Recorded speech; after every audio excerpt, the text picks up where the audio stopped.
ما كانش في دماغي أبدا اللي يحصل ده. يعني ما كنتش عاملة في حساباني أبدا إن صاحب ابني يحصل منه ده كله. تابعوا الفيديو للآخر. أنا ست أرملة، عندي حوالي 45 سنة، بس شكلي أمر قوي، شكلي إيدي 30 31، يعني في بداية التلاتينات. اللي يشوفني يقول لي انتي شكلك جميل قوي زيادة عن اللزوم، انتي جميلة قوي، انتي أمورة قوي. أي حد يشوفني يعجب بيا، حد يشوفني يعني يكلمني على الجواز، وأنا مش في دماغي الجواز دلوقتي. شوية كده في دماغي أعلم ابني وأقف جنبه في الدنيا وأجوزه، وبعدين أشوف أنا طريقي أنا بعد كده يعني. فأنا ست أرملة زي ما قلت لكم، أنا عندي 45 سنة وشكلي أصغر من كده بكتير قوي، ده بشهادة كل الناس، يعني كل الناس بيقولوا كده. فأنا ابني حوالي عنده 21 سنة، 22 سنة، آخر سنة في الكلية. صاحبه بيتردد علينا كتير قوي في البيت، بيجي معاه كتير، يقعد معاه، يذاكر معاه، يتغدى معاه مثلا، يتفرجوا على تلفزيون مع بعض، يعني يقضوا وقت طويل مع بعض. يعني ابني بيحبه قوي بصراحة، بحب صاحبه قوي ان محمد طيب، فمش ان هو حاجة يعني. هو يقول لي يا ماما صاحبه زي ابنك، فانت عارفة ان هو زي بالظبط يا ماما، وانا اقول له ماشي يا محمد، انت زي صاحبك، زيك يا محمد حبيبي، انتوا ولادي بس. وكل يوم او كل 3 ايام يجي معاه صاحبه ويتردد علينا في المكان في البيت كتير، وخلاص يعني خد على انه هي عندي في البيت. حتى لو محمد مش موجود انا اديته الامان، ومحمد قال له خلاص البيت بيتك وام زي امك. يعني انا بصراحة يعني في البيت بلبس، يعني الخروج بلبس لبس شيك قوي قوي، هروح بيه شغلي برضو، وفي البيت برضو بلبس لبس جميل بقعد بيه في البيت. يعني بحب اظهر، انا احب مظهري قوي يبقى شيك قوي جميل قوي، بحب اتمتع بمظهري واهتم بمظهري جامد، انا طبيعتي كده. فمحمد بينقل البيت عند صاحب محمد، بيجي البيت عندنا وبيقعد معايا، لو كان محمد موجود بيقعد يتغدى معايا ويذاكر معايا، محمد مش موجود يجي عندنا ويقعد في البلكونة، اشوفه يفطر ايه يشرب ايه واقدم له اللي هو عايزه. فلقيته في يوم من الايام قال لمحمد ابني انا جاي لكم بكره ونفسي اكل كيكه من ايد مامتك. قال له اقول لها حاضر. فالمهم محمد بلغني وقال لي صاحبي جاي بكره يا ماما، صاحبي علاء جاي بكره. قلت له حبيبي نورنا، طب انت مش هكون معاه؟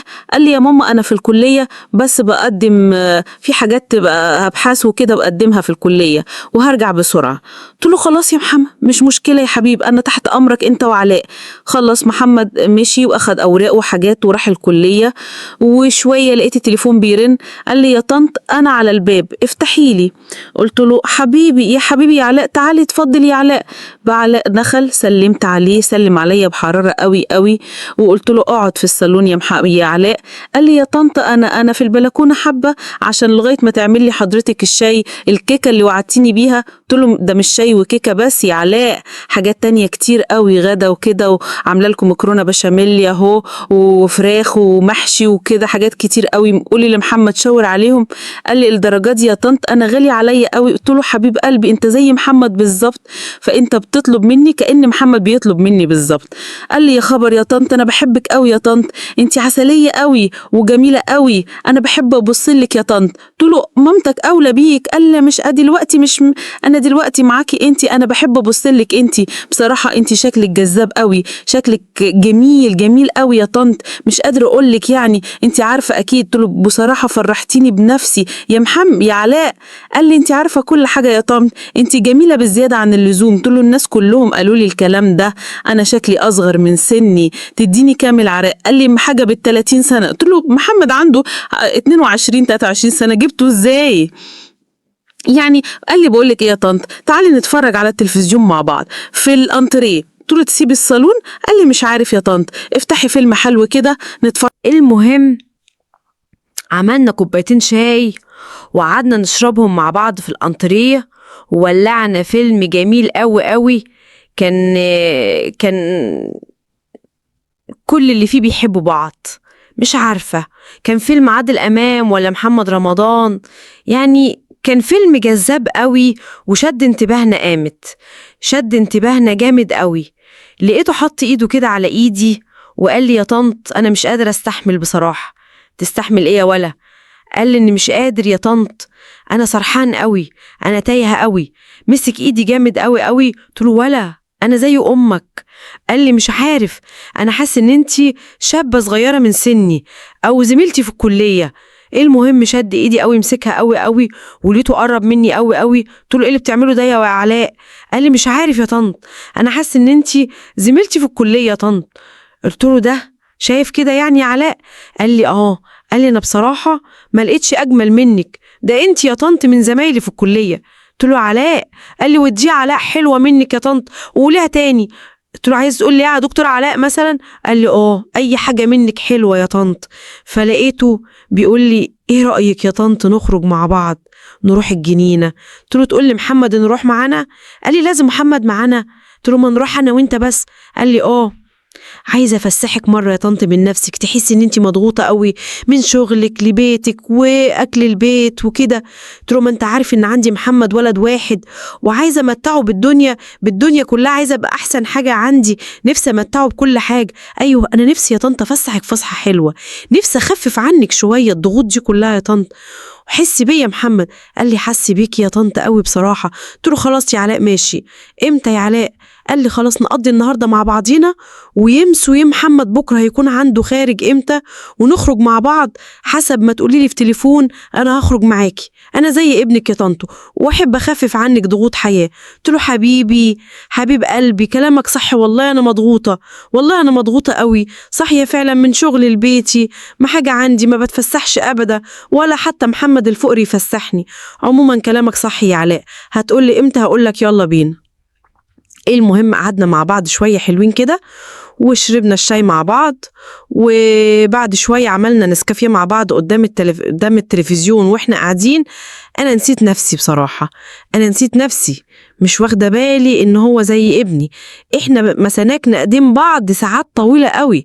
وفي الآخر قال لي: يا طنط محمد قرب اتصل بيا بالتليفون وقال لي: أنا على وصول. قلت له: إحنا اتغديت مع طنط ورايح مشوار بس بسرعة وأعجلكوا تاني. قلت له: خلاص يا علاء توكل أنت على الله، عشان هحضر حاجات محمد ويجي يتغدى إن شاء الله. قال لي: خلاص سلام. المهم علاء مشي من هنا وهنا دماغي طارت من هنا. قعدت أفكر فيه جامد قوي، حسيت إنه ملايبني. بيقول لي: انت جميلة، حسسني بأنوثتي، حسسني بكياني. عمر حد قال لي الكلام ده؟ أنا بأرملة بقالي حوالي 7-8 سنين محدش قال لي الكلام ده. هو كل اللي بيقول لي انت جميلة، كل اللي بيقول لي انت غزالة، لكن محدش حسسني بأنوثتي. أنا عايزة أرجع شابة تاني، وفعلا أنا رجعت شابة تاني. هو بيقول لي انت زي زمايلي في الكلية، انت زي زميلتي في الكلية. أنا فعلا لا، أنا صغنونة قوي، لا أنا لازم أرجع شابة تاني وأفكر في حياتي تاني، ولازم أشوف حياتي وأتجوز تاني وأفرح تاني. بس هعمل إيه؟ محمد يزعل مني، مش عارفة. المهم بعد شوية فقت، محمد بيخبط على الباب، ضرب الجرس وفتحت له الباب. قال لي: سلام عليكم يا أقرم أمي في الدنيا. قلت له: حمد لله على السلامة يا حبيب قلبي، فين علاء؟ قلت له: لسه ماشي من شوية صغيرين قوي، ما لحقتوش ليه؟ قال لي: ما هو قال لي أنا رايح مشوار صغير وجاي بسرعة. قلت له: خلاص. كنت هنسى نفسي وأقول له أنا خارجة أنا وهو بكرة جنينة مع بعض نتفسخ. لقيت نفسي اترعشت كده وفكرت، قلت لها ما أقولوش على حاجة عشان علاء ما يزعلش مني، عشان ما عملش عداوة بينه وبين محمد، هالي الموضوع ده بيني وبين علاء سر. المهم محمد دخل واتشطف وقال لي: يا ماما أنا جعان قوي. قلت له: حبيب قلبي الأكل جاهز. حضرت له الأكل واتغدى محمد وقعدت معاه، بعمل نفسي بتغدى معاه عشان ما يزعلش مني. بعد شوية قال لي: يا ماما أنا رايح شوية ساعة ساعتين كده، ويعني اللي أنت الصبح سيبيني. قمت بعد شويتين: سيبيني ماشي ما يجراش حاجة، هبقى أشوف كده، عايزة أروح لعلاء. قلت له: خلاص يا علاء يا محمد ما يجراش حاجة يا حبيبي، أنا معاك واللي أنت عايزه أنا تحت أمرك. المهم شطبت المطبخ ولميت السفرة وكل حاجة تمام. محمد دخل ينام ودخلت أوضتي وقعدت قفلت الباب عليا. لقيت علاء بيرن عليا بالتليفون وبيقول لي: مساء الخير يا أجمل إيه؟ هقول لك يا أجمل إيه؟ قلت له: قول لي. هتقول لي إيه؟ مش عارف. قال لي: أجمل وردة في الدنيا. قلت له: أجمل وردة؟ أنا أجمل وردة يا علاء؟ مش كده؟ قال لي أنا بقول الكلام ده عليك أنت بس، مفيش حد تاني؟ قلت له أنا مش هتقول لي أجمل غزالة في الدنيا؟ قلت له كمان أجمل غزالة في الدنيا؟ قلت له إيه رأيك؟ غيرت رأيك؟ قال لي لا، غير رأيي إزاي؟ إحنا على وعدنا بكرة رايحين الجنينة مع بعض، اوعي تكون يا طنط قلتي لمحمد على حاجة. قلت له لا، ما أقدرش أقول لمحمد على حاجة إطلاقا، أنا لا هيزعل مني ويفهمني غلط وأنت كمان هيفهمك غلط، أنا ما أقدرش أقول الكلام ده يا علاء، سرك في بير يا حبيبي، ما تقلقش. إيه المهم قعدنا ندردش مع بعض شوية في التليفون، وشوية كده لقيت نفسي صرخت جامد قوي وهو قفل التليفون. فبقول لنفسي يعني الكلام ده بيقولوا لي أنا، مش بيقولوا لأمه؟ طب إحنا مش هينفع نتجوز بعضنا، ده علاء زعيبني، مش مشكلة. المهم سيبي الموضوع لظروفها، سيبي الحاجات لظروفها بقى، خلي بعد شوية محمد يقول لي انت فين يا ماما؟ قلت له أنا في اوضه النوم. فتح اوضه النوم وقال لي انت نايمة؟ قلت له والله بدردش مع صاحبتي في التليفون شوية كده وتم اتصل شاف الشغل. قال لي ربنا معاكي يا ماما، مش عايزة حاجة، أنا لازم أهو بقى شوية كده وأبص على علاء كده وأجي كمان شوية. قلت له ما يجراش حاجة، وقت ما قلت لي أنا تحت أمرك. محمد نزل راح لزميله علاء. أنا طول الوقت ده عمال أفكر وأنا خارجة بكرة مع علاء ألبس إيه، عايزة ألبس أجمل فستان عندي في الدنيا، عايزة ألبس أجمل حاجة عندي في الدنيا. حسيت إن أنا شابة صغيرة تاني من جديد، هرجع أخرج مع عريس من جديد، مش عارفة. لقيت نفسي دماغي عمالة تودي وتجيب، وفرحت قوي لما قال لي كلمتين حلوين، فرحت قوي لما قال لي أجمل وردة في الدنيا. الكل بيقول لي أنت غزال، أنا فرحت قوي بالكلام ده، أنا فعلا غزال، أنا جميلة قوي، لا أنا أمورة قوي. هقول لكم على حاجة، الكلام هيطول، مش هطول عليكم. المهم فضلت طول الليل أفكر ودماغي تودي وتجيب، وأعيد الشريط وارجع الشريط من تاني، والموضوع في دماغي ما بيخلصش. المهم الليل قعد انتهى، محمد جه ودخل ريح شوية وقال لي يا ماما أنا بكرة خارج رايح الكلية ومسافر آخر سنة في الكلية وهو مع علاء. فقلت له خلاص يا حبيبي اصحى بدلي مع المنبي، شوف ايه وروح الكلية شوف حاجاتك يا حبيبي. المهم بعد ما خلي محمد وخرج راح الكلية شوية بسيطة قوي قوي، الباب بيخبط والجرس بيرن. مين؟ قال لي أنا علاء يا طنط، محمد مش هنا صح؟ قلت له تعالى خشي علاء. ساعتها أنا كنت بلبس، كنت لسه بدين، يعني لسه في هدوم النوم بتاعتي، ما خلعتهاش طبعا. هدوم النوم بتاعتي بتخليني كأني شابة صغنونة، كأني وردة. أنا ما كنتش بصراحة مش عايزة أقلع هدوم النوم، لقيت نفسي مش واخدة بالي ونسيت نفسي. فتحت له لقيته علاء بسرعة دخل الباب وسد الباب وقابله بسرعة، لقيته عصبي قوي قوي قوي. قلت له إيه يا علاء في إيه؟ عصبي كده ليه يا علاء؟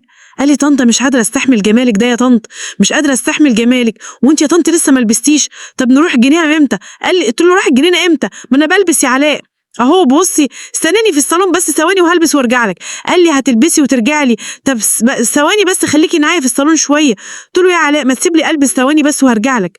رحت بسرعه البس بسرعه في اوضه النوم وقفلت عليا الباب. بعد شويه ما قفلتوش كويس فاتفتح موارب كده، علاء عمال يبص عليا من الصالون جامد قوي قوي وانا بلبس. انا مش واخده بالي ان الباب مفتوح، انا مش في دماغي خالص. المهم خلصت لبسي بسرعه وقلت له خرجت. قلت له لقيت عينه بيبص عليا جامد قوي قوي قوي. قلت له علاء انا بلبس ما ينفعش كده. قال لي الورده الجميله الناس تحب تبص عليها، ما تحبش تسيبها كده لوحدها يا طنط. طب انا اعمل ايه؟ غصب عني، عيني غنتني، انا غصب عني يا طنط معلش سامحيني. قلت له يلا بينا، قوم بينا يلا. المهم خدنا بعض ونزلنا واشترينا اكل واشترينا مشروبات ساقعه، واحنا دخلنا في جنينه اشجارها كتير قوي قوي وفيها ناس حبيبه كتير قوي قوي، يعني كل واحد مالي في حياته ما حدش هيبص على التاني. دخلت انا وعلاء تحت شجر كده، قعدنا نفطر مع بعض وتناولنا الافطار مع بعض. كانت احسن لحظة في حياتي بصراحة. أنا أرملة فعلا بس ما خرجتش مع حد من زمان، جوزي ميت بقاله أرمن. أنا ما تمتعتش بالحياة، ما حسيتش بأنوثتي، بجمالي، بشياكتي، بكياني، بحلاوتي، بغزاليتي اللي بيقولوا عليها. مش عارفة هتاكل مع علاء وانا في دماغي ان انا باكل مع جوزي، باكل مع عريسي. بعد شويه قال لي يا طنط انا بصراحه عيني وجعتني من البص عليا. قلت له يعني ايه؟ لقيته ماسك ايدي جامد قوي ومسكنا بعض ايدين جامد قوي قوي، قربنا من بعض جامد قوي. قلت له ايه حسستني بانوثتي يا علاء. قال لي بجد يا طنط؟ قلت له ما تقولش يا طنط بقى، قول لي باسمي بقى خلاص، شيل طنط.